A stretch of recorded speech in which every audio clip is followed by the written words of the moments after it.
So our next concept is Castigliono's theorem. So this Castigliono's theorem was first devised by a scientist and an engineer, Alberto Castiglionos, in the year 1873. Using this method, it is easily determined slopes and deflections of different structures like beams, trusses, and frames. And this theorem consists of two statements. So first one is Castigliono's first theorem. So this Castigliono's first theorem states that in a linear elastic material, when it is subjected to different number of loads like P1, P2, P3 and up to Pn, then partial derivative of strain energy with respect to any displacement gives the forces in the direction of displacement. So mathematically it is represented by P suffix n is equals to dou u by dou delta n. So in this equation we can see, so if we differentiate uh, strain energy with respect to the displacement in the direction or in the nth direction, so we are going to get the forces in the nth direction. So this is the statement of the Castigliono's first theorem. So next one is Castigliono's second theorem. So this Castigliono's second theorem states that in a linear elastic material, when it is subjected to a number of external forces like P1, P2, P3 up to Pn, then the partial derivative of strain energy with respect to the force along nth direction will give the displacement along the nth direction. So mathematically it is represented by delta n is equals to dou u by dou p suffix n. So here if we differentiate the strain energy with respect to the load across the nth direction gives the displacement across the nth direction. So using the first theorem and the second theorem, so easily we can find the force along the required direction as well as displacement along the required direction.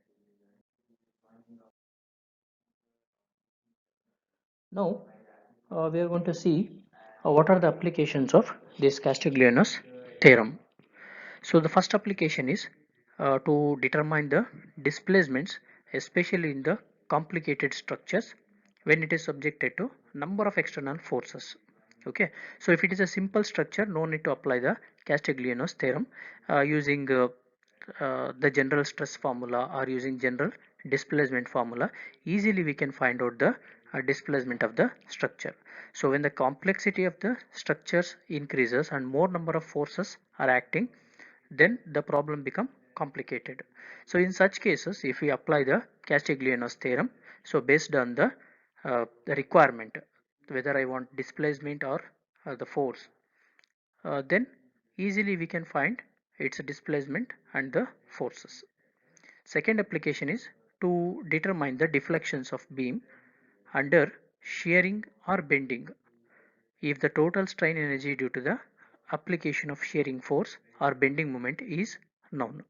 So the second application states that, so if we know the shearing force or bending moment for the beam when it is under the action or application of shearing or bending moments, so then easily we can determine the bending moments or shearing forces. So third application is to determine the deflection of curved beams, springs, etc. So these are the special cases. So like curved beams and springs. So curved beams is nothing but hook of a crane. Hook of a crane is one of the example for curved beam, and springs. So for these two cases, so easily we can determine the deflections by applying either first or second theorem of Castigliano's theorem. So next we are going to solve the problems based on the strain energy concept. So the first one, a steel rod of 50 mm diameter is 4 meter long. Find the stress and stretch in the rod if a load of 50 kilonewton is applied. So there are two conditions given. First one, when the load is gradually applied. Second one, when the load is suddenly applied.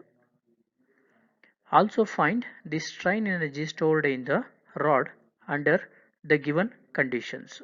So Young's modulus of the material is given, E is equals to 200 kilonewton per millimeter square.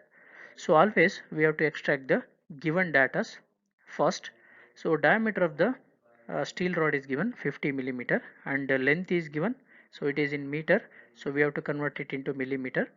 Then Young's modulus, it is in 200 kilonewton per millimeter square, so therefore 200 into 10 to the power of 3, and the load is also given, that is 50 kilonewton.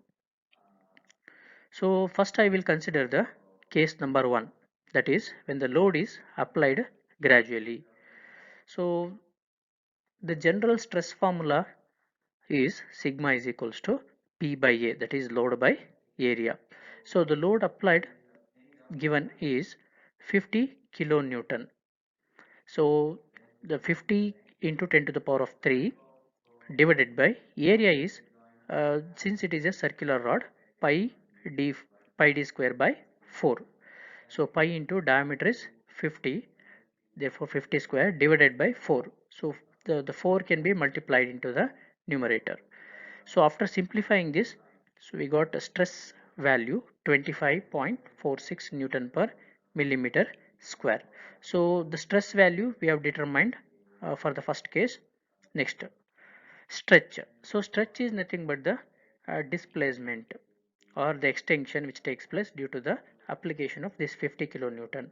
So we know the general formula, delta for displacement or extension of the bar, delta is equals to PL by AE. PL by AE. So P by A can be directly written as sigma, because we know sigma is equals to P by A. So therefore stretch delta or X is equals to sigma L by E. So sigma we got 25.46 and length is 4 meter, therefore 4000 millimeter. Young's modulus is 200 kilonewton per millimeter square, therefore 200 into 10 to the power of 3. So after simplifying this, we got a stretch value 0.508 millimeter. So we have determined both stress and stretch for the first case. Then, so we have to find the last one, that is the strain energy stored due to the gradually applied load. So we know the formula in the first lecture, we have derived this equation, U is equals to sigma square divided by 2E into V. So this is the formula for stored energy, strain energy stored due to gradually applied load. So here sigma we have determined in the first step, and volume is nothing but area into length. So after substituting all the values and simplifying, so we got strain energy value U is equals to 12727.6 Newton millimeter. Similarly, let us consider the second case, when the load is applied suddenly or suddenly applied load. So what is the stress formula? General stress formula, sigma is equals to P by A.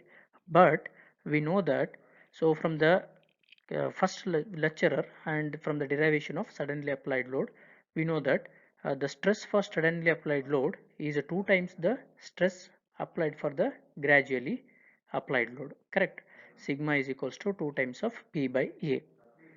So P by A is nothing but load by area. After simplifying this, we got 25.46. Directly we can substitute here 25.46 into 2. So stress value for suddenly applied load 50.92 Newton per millimeter square.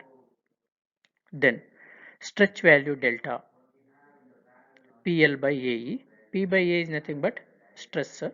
So directly I will substitute stress value 50.92, 50.92, and length is 4000 millimeter. Young's modulus is 200 into 10 to the power of 3.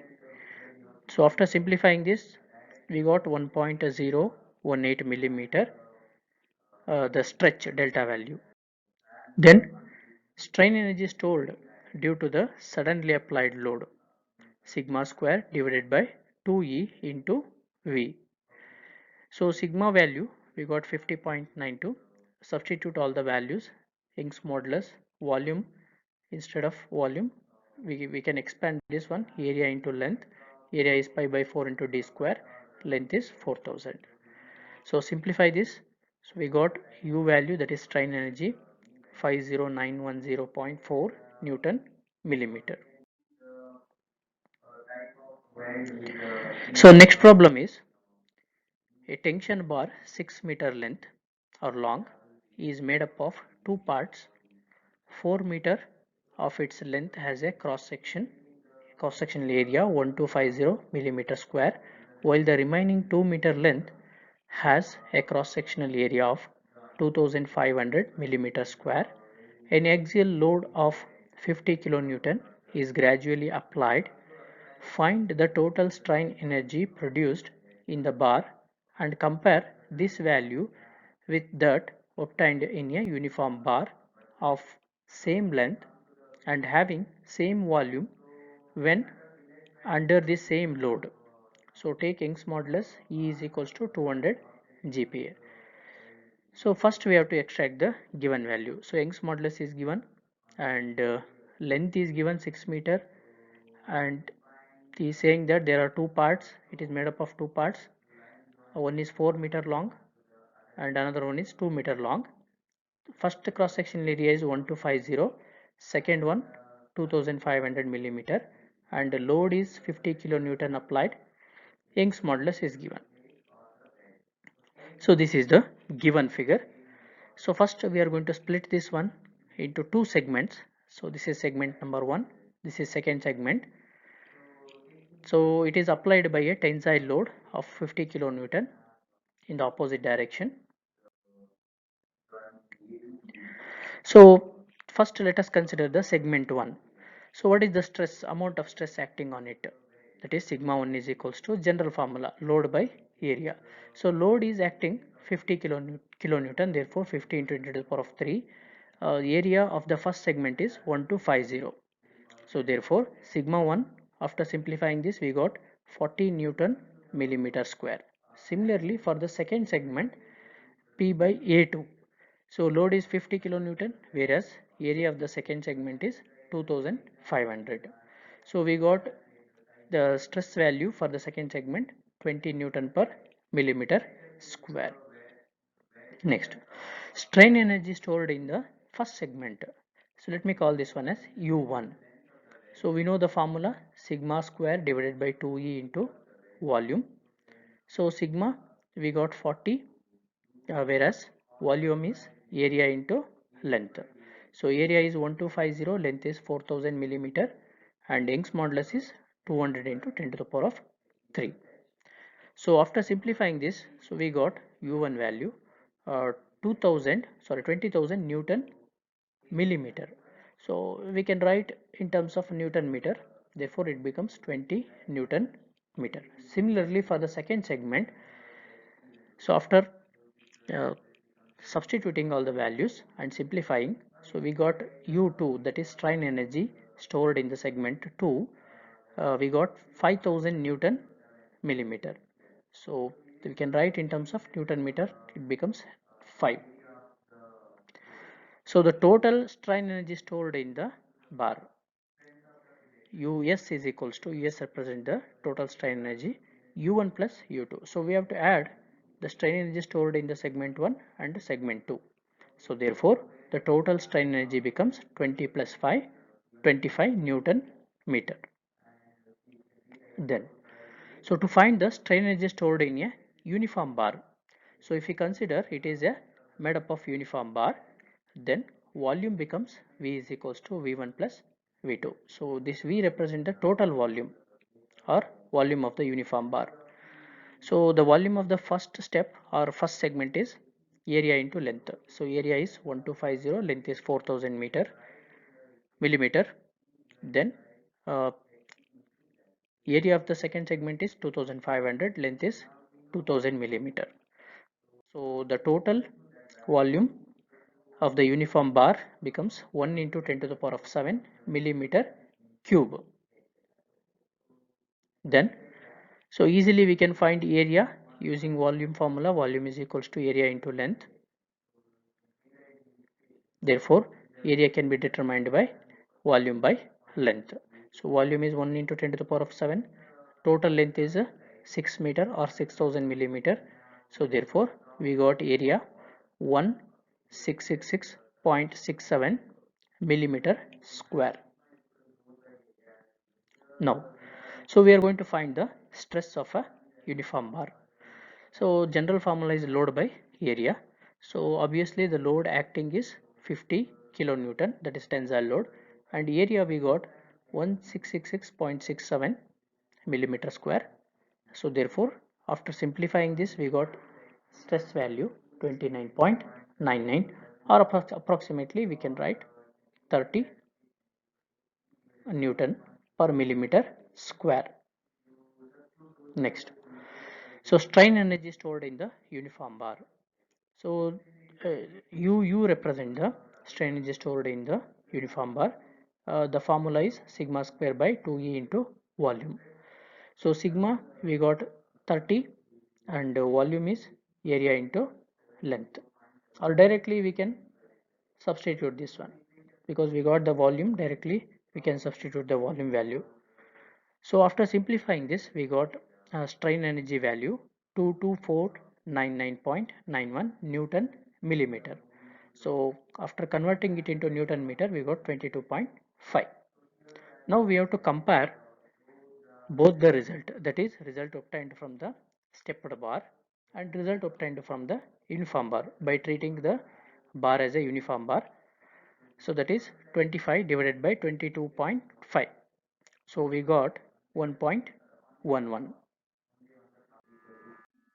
So the next problem is the bar with circular cross section as shown in the figure is subjected to a load of 10 kilonewton.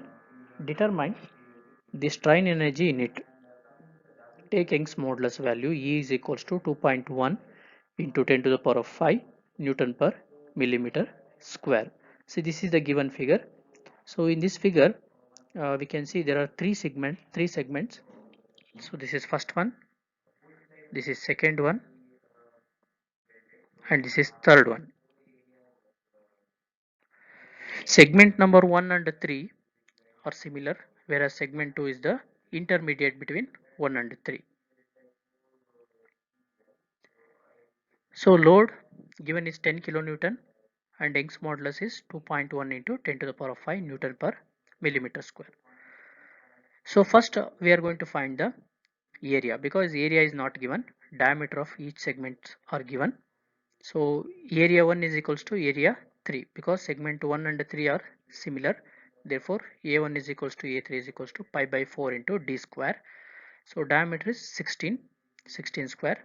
So we got area of first and third segment 201.06 millimeter square, whereas for the second segment, so we got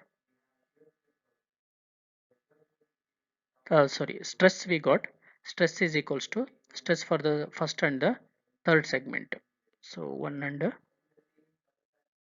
3, sigma 1 and 3, load by area. So load is 10 kilonewton acting, therefore 10 into 10 to the power of 3. Area is 201.06. Sigma 1 and sigma 3 we got 49.73 Newton per millimeter square. Similarly, for the intermediate segment or segment 2, area 2 becomes pi by 4 into d square, diameter is 12. Therefore, after simplifying this, we got 113.1 millimeter square, and its respective stress becomes sigma 2 is equals to load by area. Area is 113.1, but load is common for all the segments, therefore 10 into 10 to the power of 3. So divide 10 into 10 to the power of 3 by 113.1. So we got 88.41 Newton per millimeter square.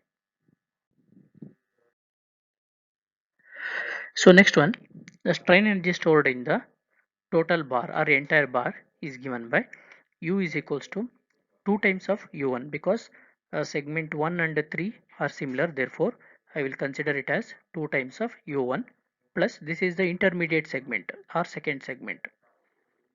So the equation for strain energy is sigma divided by 2E. So therefore 2 times of sigma 1 square divided by 2E into its volume. Then for the second segment, sigma 2 square by 2E into its volume. So after substituting sigma value, Young's modulus value, and volume, that is area into length, here also volume, area into length, then simplifying, we got the total strain energy 1525.97 Newton millimeter.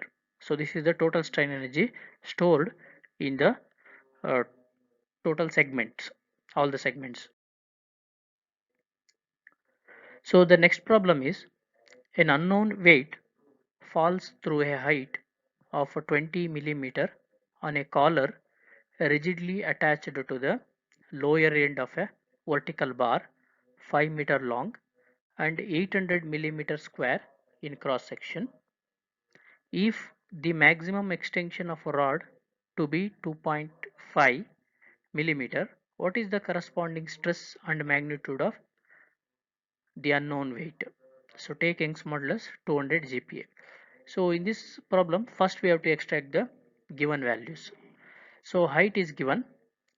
So this is of case impact load, strain energy due to impact load, correct?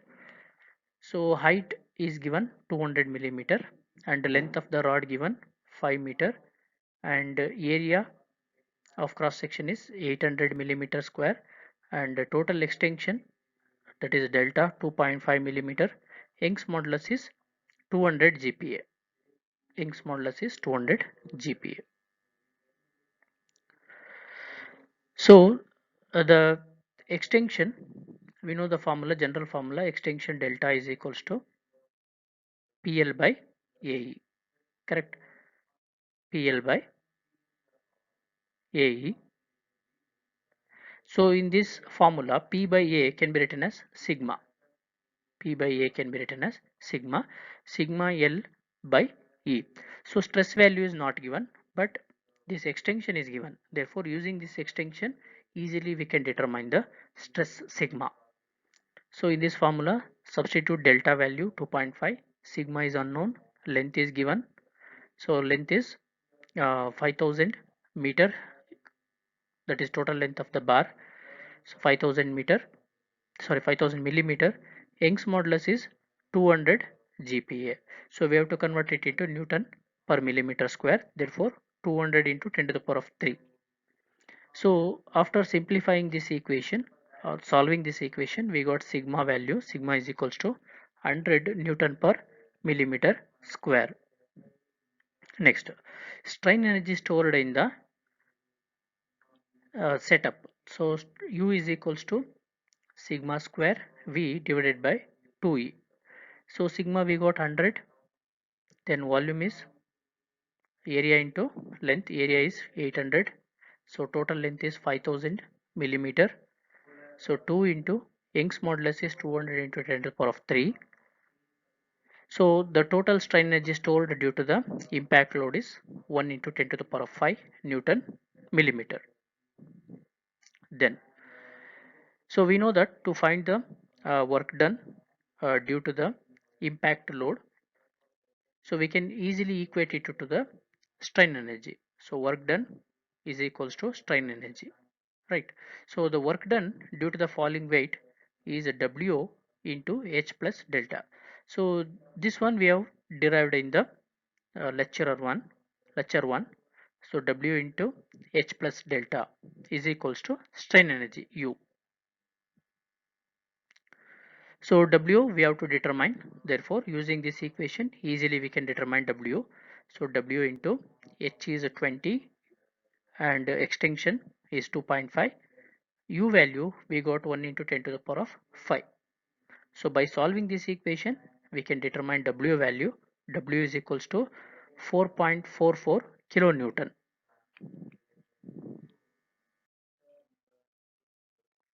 So next problem is a bar is 15 millimeter diameter, gets stretched by 2.5 mm under a steady load of 10 kilonewton. What stress would be produced in the same bar by a weight of 12 kilonewton which falls vertically a distance of 50 millimeter onto a rigid circular collar attached into its end? So this is also of the similar case. So but the thing is we have to find the uh, stress. We have to find the stress and walls vertically distance and rigid collar. So we have to find the stress. That's it. So first we have to extract the given data. So diameter 15 whereas extension is 2.5, load is 10 kilonewton and the vertical distance or h, that is through the height the weight is falling, h is equals to 50 millimeter. Young's modulus of the material is 200 gigapascal. So first we are going to find the area. So area is equals to pi by 4 into d square. So diameter is 15, therefore after simplifying this, so we got 176.71 millimeter square. So weight is 12 kilonewton, it is given in the problem. So we know that delta is equals to PL by AE. So uh, delta is 2.5, that is extension 2.5, load is 10 kilonewton and length is not given in the problem. So first we have to find the length, therefore L as it is. So area is 176.71. Young's modulus is in gigapascal, therefore multiply it by 10 to the power of 3. So therefore after solving this equation we got length 8835.5 millimeter. Next, so we know the equation for uh, impact load or suddenly falling load. Sigma is equals to W by A into 1 plus root of 1 plus 2H AE divided by WL. So we have derived this in the lecture 1. Substitute all the values. So W value, area value, height, Young's modulus and length and simplify this. So we got stress sigma 465.81 Newton per millimeter square. So next problem is a solid circular shaft of 4 meter long and has a diameter of 80 millimeter. Find the torsional strain energy stored in it when it is subjected to a torque of 200 Newton meter. Take modulus of rigidity G value 80 gigapascal. So this is of the case circular rod subjected to torsion. What is the strain energy stored in the rod? So first we have to extract the given data. So length is 4 meter, therefore 4000 millimeter. Diameter is 80 and the torque is 200 Newton meter. Modulus of rigidity G value 80 gigapascal.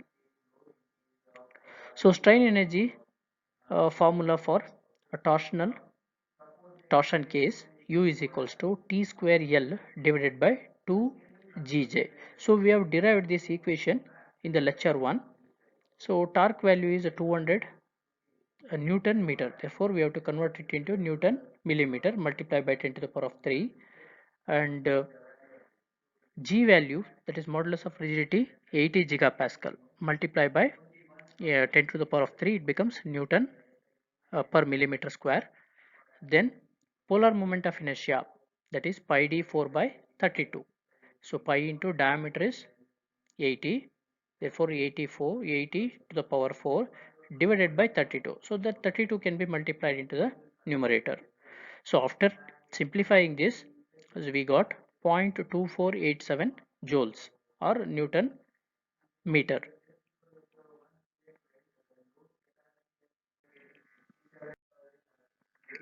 So next problem, a simply supported beam of length L carries uniformly distributed load, that is UDL, W per unit length over the entire span length as shown in the figure. Determine the strain energy stored by the beam. So this is the given problem and this is the given figure. So it is a simply supported beam supported at A and B, and it is acted by a uniformly distributed load W per unit length. So its length is L. So first we have to find the reactions. So if we convert this UDL into point load, so it becomes W into L. W into L. Since distance is uniform, RA and RB,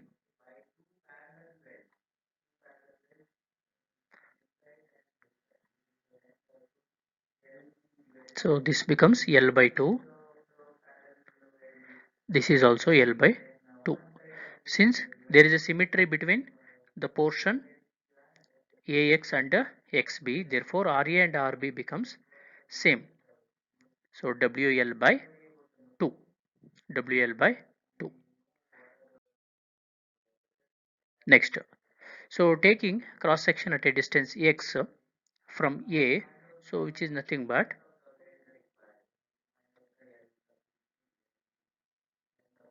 so this is a given problem. So here we have support A and support B, and there is a UDL. So if we take cross section XX at a distance X from A, so bending moment between portion AB becomes,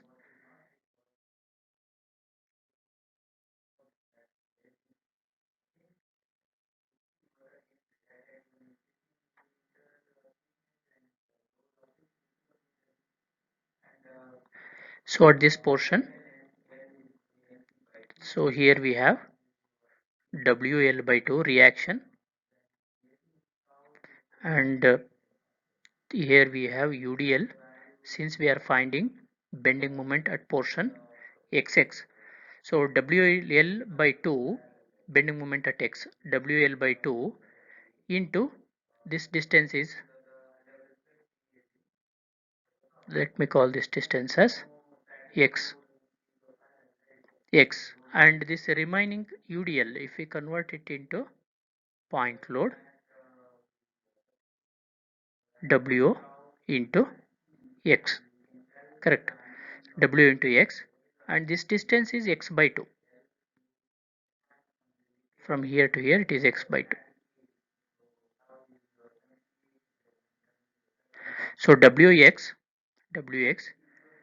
into X by 2 into X by 2. Okay. So after simplifying this,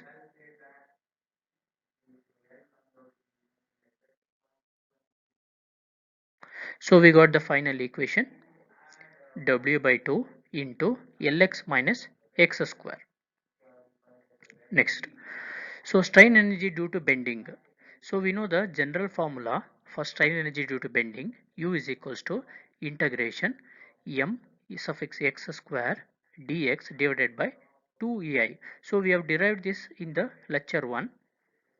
So in this case, mx is nothing but w by 2 into lx minus x square.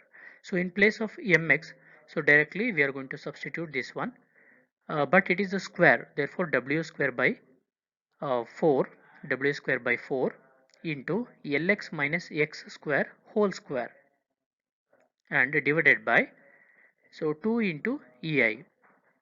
So what happens? So if you multiply 4 into 2, it becomes 8 in the denominator, and we can take w square and ei as a constant from the integration, and we have to integrate from 0 to L because total length of the uh, bar beam is L, therefore we have to integrate from 0 to L. So this is of the form a minus b whole square, so we have to expand it, so a square minus 2ab plus b square. So in this form we have to expand. So after expanding we got L square x square plus x to the power of 4 minus 2 Lx cube into dx. So we have to integrate this. So after integrating, so we got L square x cube by 3 plus x to the power of 4 5 by 5 minus 2 Lx power 4 by 4, and limits we have 0 to L. So we have to apply the limit. So after applying the limits, so we got L power 4 by 3 plus L power 5 by 5 minus L power 5 by 2. So therefore after simplifying this, we got strain energy stored due to bending U is equals to W square into L power 5 divided by 240 EI. So next problem, a cantilever beam of length L carries a uniformly distributed load of intensity W per unit length over its entire span and a point load P at its free end. Using Castigliono's theorem, obtain the maximum deflection of the beam. So this is the given figure, a cantilever beam fixed at one end A, whereas at the free end a point load P is acting and its length is L, UDL W per unit length is given. So first we have to find the bending moment at A. Bending moment at A. So what happens, since there is a UDL is acting, so and there is a point load is acting, first point load multiplied by the distance, or at this section we can find at this section point load multiplied by the distance. Since it is acting like this, therefore it is a negative, minus P into X. Okay. So next, so bending moment due to UDL at a distance x from the free end. Since we have considered only point load, but we have along this point load we have this UDL, correct?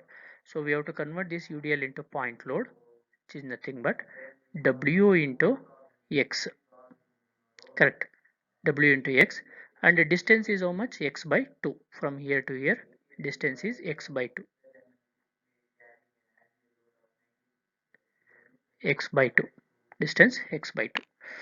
So therefore minus this one Wx into X by 2, minus Wx into X by 2.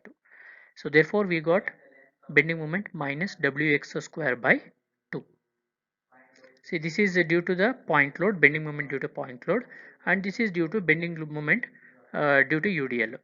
Therefore total bending moment becomes m1 plus m2. So m1 is minus px, m2 is minus wx square by 2. So if we differentiate the bending moments with respect to the load, so we got minus x. Since we are applying the Castigliano's theorem, so we have to partial differentiate bending moment with respect to load. So therefore we got minus x. Then strain energy stored in the beam is given by, see, this is the general formula, that is m square, that is integration of m square divided by 2 ei. Then the deflection in the direction of applied load using Castigliano's second theorem is given by, that is delta is equals to dou u by dou p, correct? So dou our strain energy is u is equals to integration 0 to L m square divided by 2 ei. So in place of u directly substitute this one. Then so differentiate. So after differentiating this, so we got 2m divided by 2ei into dx. Then so we have to integrate. So before integrating, so take the constants outside the integration, then integrate it.